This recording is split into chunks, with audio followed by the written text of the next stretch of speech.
शरणागत अपने आप को भूल जाता है, अपने आप को पूर्ण रूप से शरणागति और दास्य भक्ति में हो जाती है। शरणागति और दास्य भक्ति एक ही चीज है।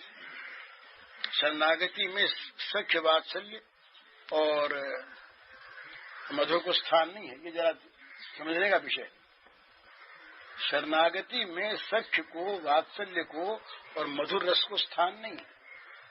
शरणागत है ना, वो दीन है, हीन है, मलिन है, अयोग्य है, वो शरण्य है, सर्वसमर्थ है, सर्वशक्तिमान है, दयालु हैं।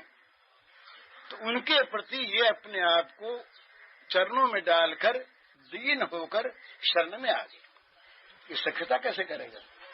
बराबरी का दावा कहीं शरणागत कर सकता है, और कहीं शरणागत हाथ में लकड़ी लेकर क्या झुदा मैया की तरह शासन कर सकता है?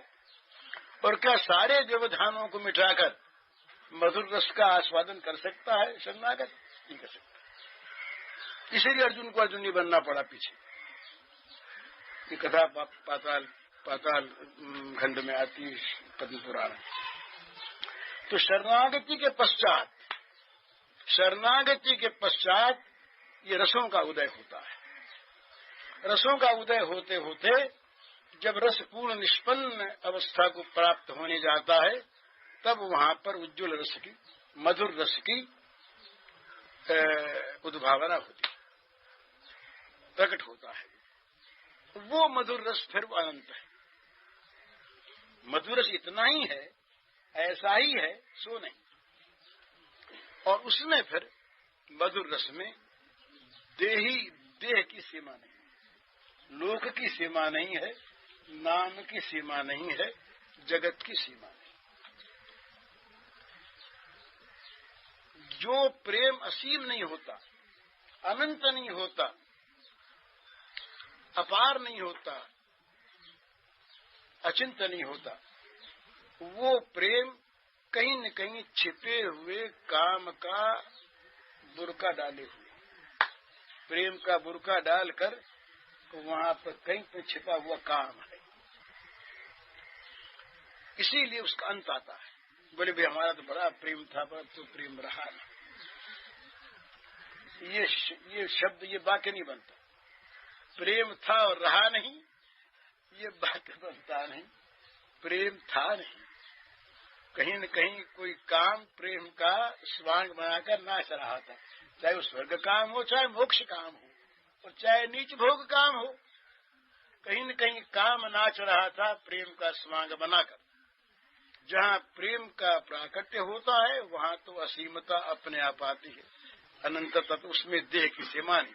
इस देह से प्रेम रहेगा फिर प्रेम नहीं रहेगा, सो नहीं। इस नाम से प्रेम रहेगा फिर प्रेम नहीं रहेगा, सो बात। ऐसी अवस्था में प्रेम रहेगा तो देश काल ये दोनों के सीमा से अनंत अनंत गुणा, और वो अनंत की ओर ही जाता है, उसकी कभी अंत नहीं आता।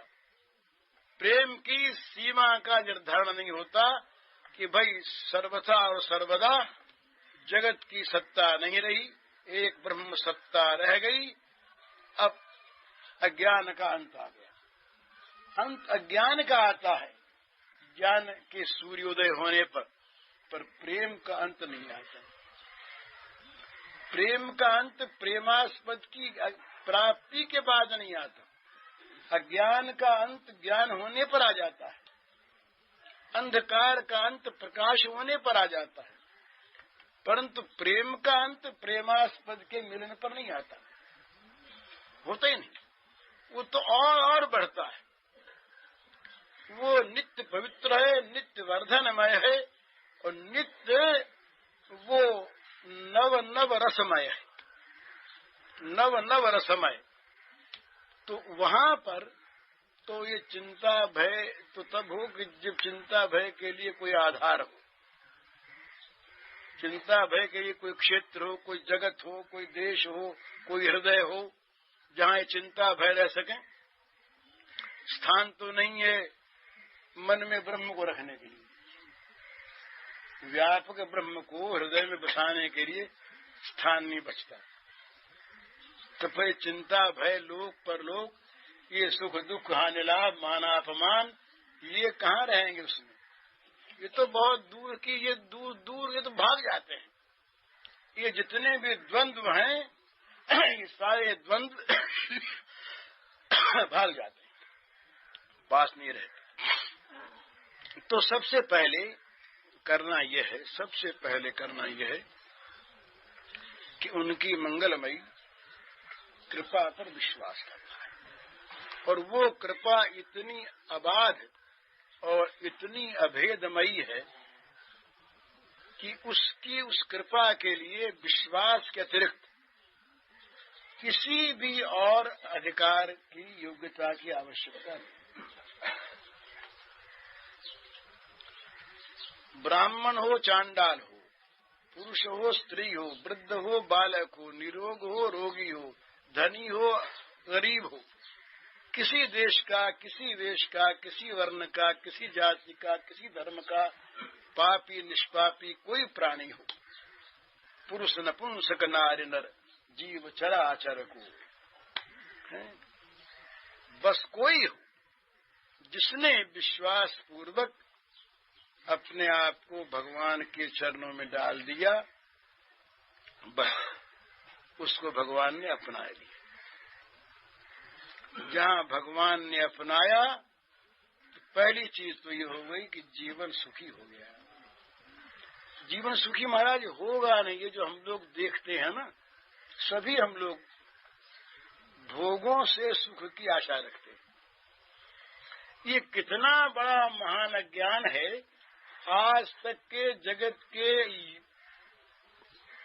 अचिंत कल्पों के इतिहास में भी कभी ये चीज बनी नहीं, बन सकती नहीं कि किसी को भोग से शांति सुख मिला, है ही नहीं। जहां मिलेगा वहां त्याग से मिलेगा, प्रेम से मिलेगा, वो तो अलग चीज है। तो ये भ्रांति, भोगों में सुख की कल्पना, और इस कल्पना का सबसे बड़ा निकृष्ट दोष भगवान तक की विस्मृति। सबसे बड़ा अभाग्य, दुर्भाग्य, पाप भगवान की विस्मृति। भगवान को भूल जाने के समान दुर्भाग्य नहीं, पाप नहीं, मूर्खता नहीं, बुरा कर्म नहीं। भगवान की विस्मृति करा देती है हमें भोग की स्मृति। तो ये अब इसमें प्रेम कहाँ से आवे। इसलिए पहले उनके शरण, अपने आप को दीन, अयोग्य, साधनहीन, बलहीन, सर्वथा अनधिकारी मानकर, जैसे छोटा बच्चा स्वाभाविक माता पर निर्भर करता है, उसका मलमाद होती है, माँ साफ करती है, इसी प्रकार भगवान माँ के हम छोटे शिशु की भांति चरणों पर गिर जाए, उसके बन जाए इस रूप में। तो पहले तो हमारा मल धुलेगा, मल धुलेगा। रस का जो राज्य है ना, वो बड़ा पवित्र है, वो बड़ा त्यागमय है। रस का राज्य त्याग से शुरू होता, नहीं तो विरस कुरस अरस होते हैं। रस नहीं होता, रसो वैसा, रस तो वो भगवान है। तो उन रस में जब हम जा करके प्रवेश करना चाहते हैं तो अरस के राज्य से, विरस के राज्य से और कुरस के राज्य से हमें बाहर निकलना पड़ेगा, है? छोड़ करके, इनको छोड़ करके। यहाँ तो अरस है, कुरस तो इनके राज्य से हमें, माने जहाँ रस है ही नहीं वो अरस, जहाँ विपरीत रस है वो विरस, और जहाँ कुत्सित रस है वो कुरस।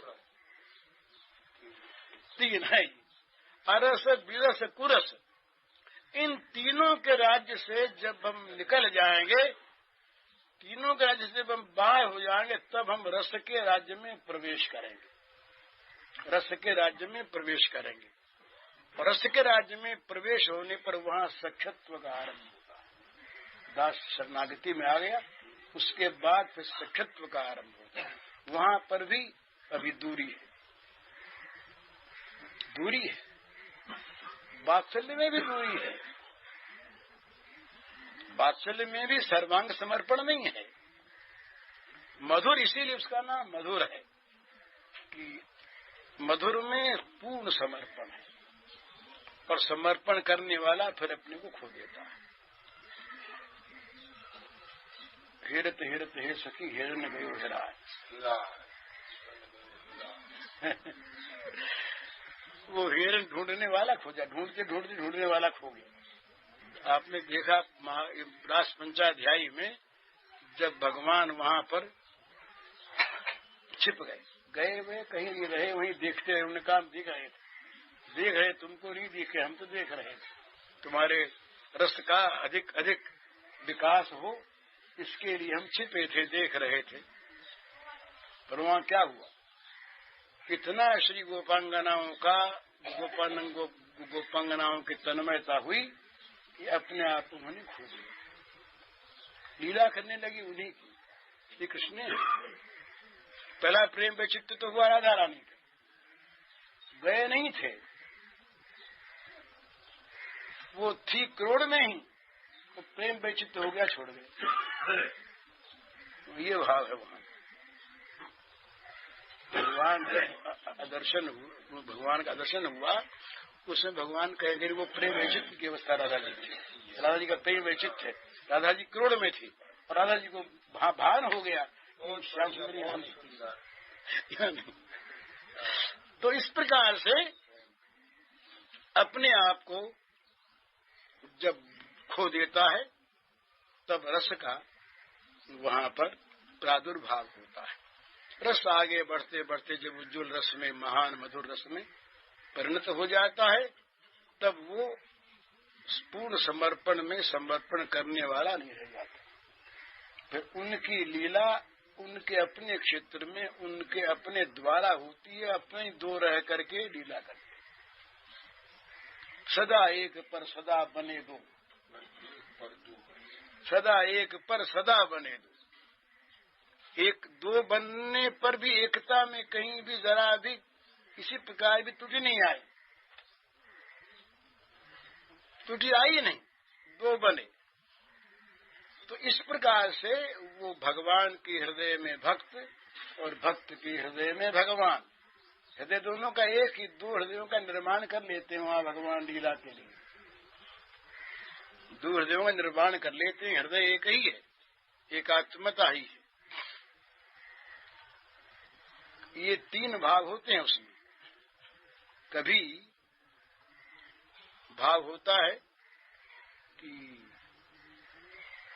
अपने आप को भूल करके राधा मान लेते हम कृष्ण,